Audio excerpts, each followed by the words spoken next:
But if you guys don't know, LAROI just finished his tour, just got off of it.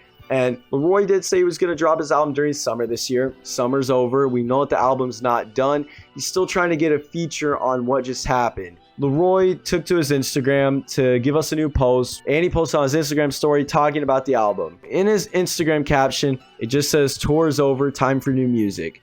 And then on his Instagram story, he gave us this longer post, which I'm not going to read all of it. It's just basically thanking everybody for coming on the tour. It looks like the important part is I'm going to miss seeing you guys every night, but I'm excited to get back to it next year once this album is out and I have new stuff to play. At the end, he says, "I'm more inspired now than ever, and it's time to go ahead and finish this album. Thank you for being so patient. I love you endlessly." And there is a clip of LAROI out there saying that his album is still 100% dropping this year. I think he said that in like August, I want to say. It was either July or August where he said that. But there is potential that we still do get LAROI's album this year, you know? He's going to finish the album. And that's kind of like what a lot of us thought. Once he went on tour and the album wasn't done, we kind of figured he was just going to start working on the album after tour. And he literally confirmed that's what he's doing. You know, I don't really know what LAROI's plan is. I think he should drop as soon as possible. I think we should get what just happened this month. And I think we should get the album in honestly October or November latest. Just because LAROI's coming off of having Stay, which was a hit for him.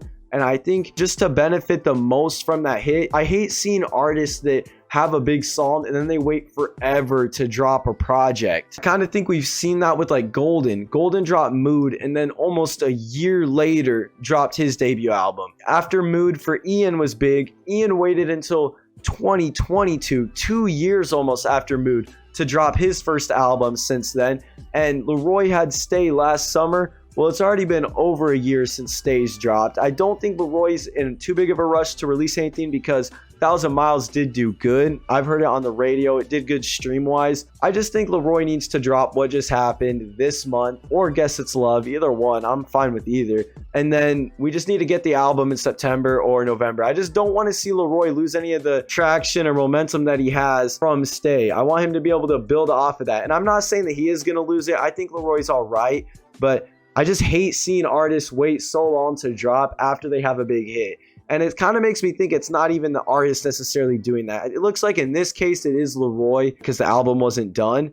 But as for dropping singles and stuff, I don't understand. Like, is it some kind of strategy that labels are like, you need to wait to drop because you just had a big song and they don't want you to take anything away from the big song? In my opinion, you want to drop again before the big song dies out and no one cares about you. That's what happened with Mood, if you ask me.